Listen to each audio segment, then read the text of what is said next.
ஒரு விசுவாசி 3 காரியங்களுக்காக மரிக்க வேண்டும் அப்படிங்கிறத குறித்து நம்ம பார்த்துட்ருக்கோம்.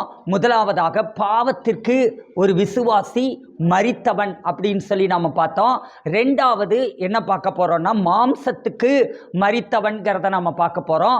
மூன்றாவது உலகத்திற்கு மரித்தவன் அப்படிங்கிறத நாம் பார்க்க போகிறோம். சரி, இப்போது மாம்சத்துக்கு மரித்தவன் அப்படிங்கிறத குறித்து இன்றைய தினத்தில் நம்ம அதை குறித்து நாம் தியானிக்க போகிறோம். ஒரு விசுவாசிங்கிறவன் எப்படி இருக்கணும் அப்படின்னா, நாம் எல்லாருமே கிட்டத்தட்ட ஒரு 5 வருட 10 வருட 15 வருட 20 வருட விசுவாசிகளாய் இருக்கிறோம். எல்லாருமே ஆண்டவருடைய பிள்ளைகளாய் இருக்கிறோம். சிலர் புதிதாய் ஆண்டவருக்குள்ள வர்றாங்க. சரி, ஓகே. ஒரு ஆள் ஆண்டவரை ஏற்றுக்கொண்டு ஆண்டவர்கிட்ட வரும்போதே என்ன ஆயிரணும் அப்படின்னா எல்லாத்தையும் விட்டுறணுங்க. ஹல்லேலூயா. சகேயுங்கிற ஒரு மனுஷனை ஆண்டவர் சந்தித்தார் இல்லையா? அவன் டாக்ஸ் கலெக்டராக இருக்கிறான். அவன் என்ன பண்ணுறான்? எல்லாரையும் ஏமாற்றி ஒரு ரூபா வாங்க வேண்டிய இடத்துல 100 ரூபா வாங்குறான். அப்படி அவன் ஏமாற்றி அவன் எல்லாரையும் அவன் கஷ்டப்படுத்தி துன்புறுத்தி பணம் சம்பாதிக்கக்கூடிய ஒரு மனுஷனா அவன் இருக்கிறான். அந்த மனுஷனை ஆண்டவரை பார்க்கணும்னு சொல்லிட்டு அவன் வர்றான். ரொம்ப குள்ளமான ஒரு மனுஷன். ஆனால் அவன் ஆண்டவரை பார்க்கணுன்ட்டு வரும்போது இவனையெல்லாம் என்ன பண்ண மாட்டாங்க, யாருக்கிட்டையே சேர்க்க மாட்டாங்க, அவனை கிட்டவே சேர்த்திக்க மாட்டாங்கங்கிறதுனால எப்படியாவது இயேசுவை நான் பார்த்துறணும் அப்படின்னு சொல்லிட்டு அவன் என்ன பண்ணுறான், அவன் ஒரு மரத்து மேலே ஏறுறான். மரத்து மேலே இருந்து இயேசுவை பார்த்துறணும்னு சொல்கிறான். எல்லாராலும் புறக்கணிக்கப்பட்டவன், எல்லாராலும் வெறுக்கப்படுகிறவன், எல்லாராலும் ஒதுக்கப்படுகிறவன். காரணம் என்னன்னா அவனுடைய சுபாவம். அப்ப அந்த சுபாவத்தினாலே எல்லாராலும் வெறுக்கப்பட்டவனாய் இருந்த அந்த மனுஷன் இயேசுவை நான் பார்க்கணும்னு சொல்லி மரத்து மேல ஏறுறான். இப்ப ஆண்டவர் என்ன செய்யறாருங்க, அவர் அண்ணாந்து பார்க்க ஆரம்பிக்கிறார். அந்த மரத்துக்கிட்ட வரும்போது அவர் என்ன செய்யறாருங்க, அவனை அண்ணாந்து பார்த்து என்னன்னு சொல்றாரு, சகேயுவே இறங்கி வா, இன்று உன் வீட்டிற்கு ரட்சிப்பு வந்தது. ஹல்லேலூயா. அப்போ எவ்வளவு மோசமான ஒரு மனிதனாய் இருந்தாலும் சரி, அந்த மனிதனையும் கர்த்தர் என்ன பண்றாருங்க, நேசிக்கிறவராய் இருக்கிறார். அந்த மனிதனையும் கர்த்தர் சந்திக்கிறவராய் இருக்கிறார். ஹல்லேலூயா. இப்போ ஆண்டவர் சந்திக்கிறாருங்க. ஆண்டவர் சந்திச்சு என்ன சொல்றாரு, சகேயுவே இறங்கி வா அப்படின்னு சொல்றாரு. இன்றைக்கு உனக்கு மட்டும் இல்ல, உன் குடும்பத்துக்கே ரட்சிப்பு வந்தது. ஹல்லேலூயா. இப்படி ஆண்டவர் சொன்னதும் அவன் என்ன சொல்றான், டக்குன்னு உடனே அவனுக்குள்ள ஒரு மனம் திரும்புதல் வந்துருதுங்க.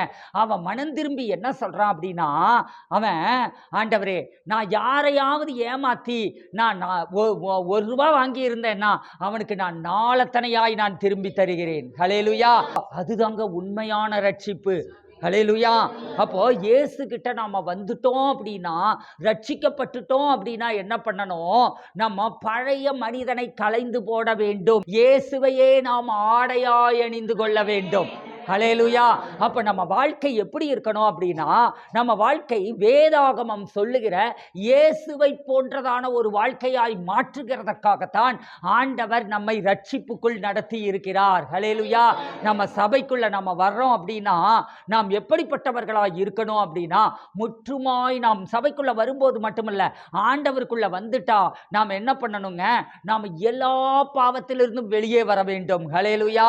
அப்ப எல்லா பாவத்திலிருந்து வெளியே வர்றதுங்கிறது, சிலருக்கு சில காரியங்கள் ஆண்டவர்கிட்ட அர்ப்பணிச்சு டக்கு டக்கு டக்கு டக்குன்ட்டு ஒரு 3 மாசத்துல, ஒரு 6 மாசத்துல, அல்லது ரட்சிக்கப்பட்ட அன்னைக்கு இப்படி சிலருக்கெல்லாம் என்ன ஆயிடுங்க, அவங்க வாழ்க்கையில அவங்களுடைய பாவம், அவங்களுடைய ஜென்ம சுபாவம், உலகத்தை சார்ந்து கொள்ற வாழ்க்கை, இதெல்லாமே அவங்களுக்குள்ள மாற்றமடைய ஆரம்பிச்சிருங்க.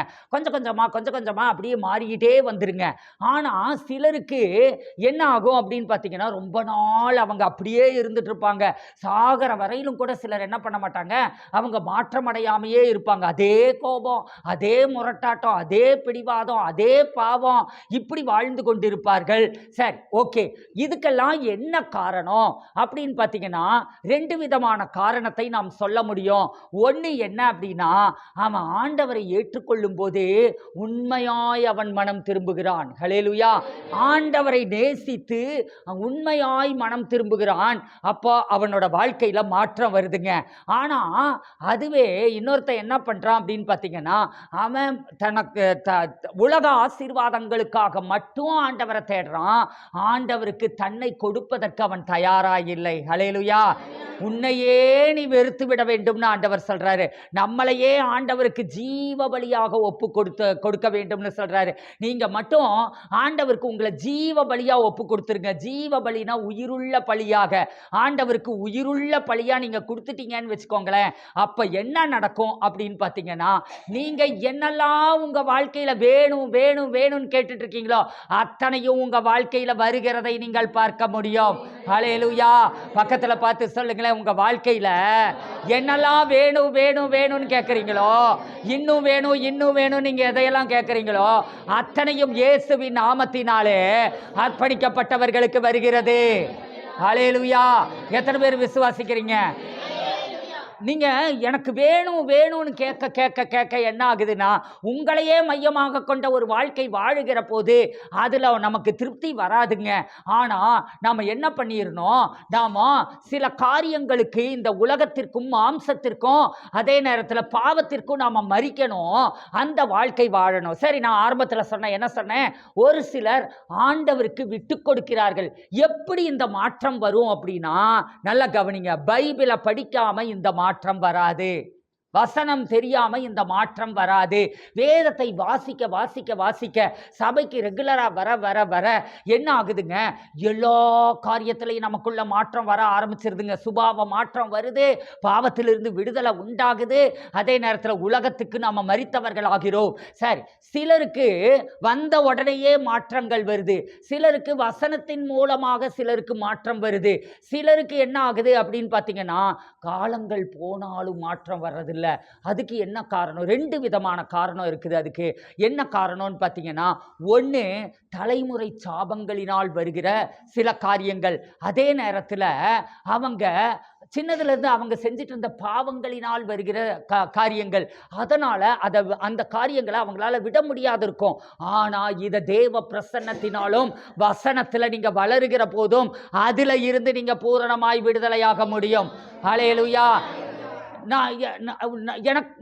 எனக்குள்ள பாவம் இல்லை என்று சொல்வோமாகின் நாம் பொய்யராயிருப்போம் அப்படின்னு வசனம் சொல்லுதுங்க. நான் பாவம் பண்ணாம இருக்கிறேனா அப்படின்னா உங்களுக்கு முன்னாடி நான் வந்து பிரசங்கம் பண்ணிட்டு இருக்கலாம்.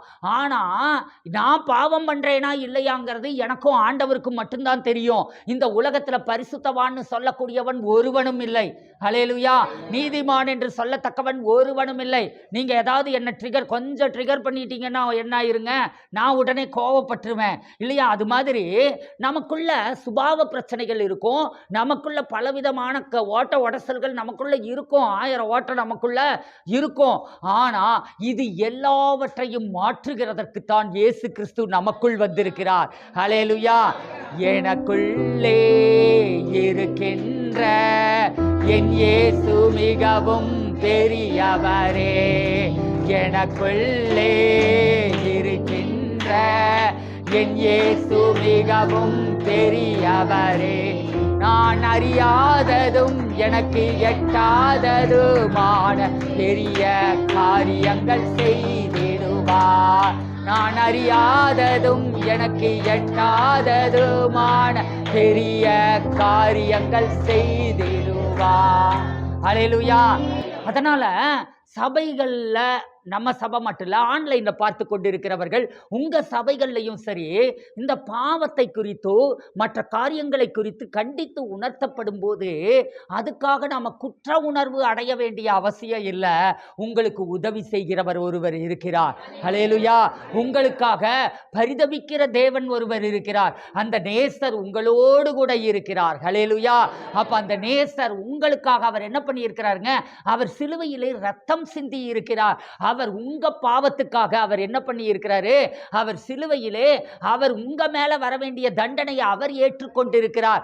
அதனால நம்மால் பாவமில்லாத வாழ்க்கை வாழ்வதற்காகவும், மாம்சத்துக்கு செத்தவர்களாக, பாவத்திற்கு செத்தவர்களாக, உலகத்திற்கு செத்தவர்களாக வாழ்கிறதற்காக அதுக்கு உதவி செய்யும்படியாக நமக்குள் பரிசுத்த ஆவியானவர் தங்கி இருக்கிறார். ஹல்லேலூயா.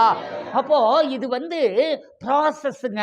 இந்த பாவத்திலிருந்து, உலகத்திலிருந்து, மாம்சத்திலிருந்து விடுதலை ஆகிறதுங்கிறது என்னன்னா, அது ஒரு ப்ராசஸ். அது லைஃப் லாங் நமக்குள்ள நடந்துக்கிட்டே இருக்கும், தொடர்ந்து நடந்துக்கிட்டே இருக்கும். அதனால ரட்சிக்கப்பட்ட ஆரம்பத்தில் என்ன பண்றாங்க, எல்லாத்தையும் விட்டுட்டு நாம வந்துடுறோம். ஹல்லேலூயா. நான் ரட்சிக்கப்பட்ட ஆரம்பத்தில் என்ன பண்ணுவேன்னா, எனக்கு நிறைய தரிசனங்கள் வரும். ரட்சிக்கப்பட்ட அன்னையில இருந்தே எனக்கு நல்ல தரிசனங்கள் வரும். தீர்க்க தரிசன வார்த்தைகள் எனக்கு ஆண்டவர் கொடுப்பாரு. அதில் என்னை ட்ரெயின் பண்ணதுனால அப்போ நான் என்ன செய்வேன் அப்படின்னா, இந்த டிவி பார்க்க மாட்டேன். இந்த மாதிரி அதாவது ஏன்னா டிவி எல்லாம் பார்த்தா என்ன ஆகும், அதில் நாடகம், சினிமா இந்த மாதிரி எல்லாம் பார்த்தா அந்த காட்சிகள் எனக்குள்ள பதியும் போது அப்போ என்ன ஆயிரும், என்னுடைய மனக்கண்களுடைய அந்த ஷார்ப்னஸ் குறைய ஆரம்பிக்கும் இல்லையா. அப்போ அந்த மனக்கண்களுடைய ஷார்ப்னஸ் குறைய ஆரம்பிக்கும் போது எனக்கு ஆண்டவர் தரிசனங்களையும் தீர்க்க தரிசன வார்த்தைகளையும் வெளிப்படுத்தும் போது, அந்த தரிசனங்கள் வரும்போது அதை கரெக்டாக என்னால் அண்டர்ஸ்டாண்ட் பண்ணிக்க முடியாத போயிடும். அதனால் எக்காரணம் கொண்டும் நம்ம டிவி பார்க்கக்கூடாது அப்படின்னு சொல்லிட்டு பல ஆண்டுகள் அந்த மாதிரி இருந்திருக்கிறேன்.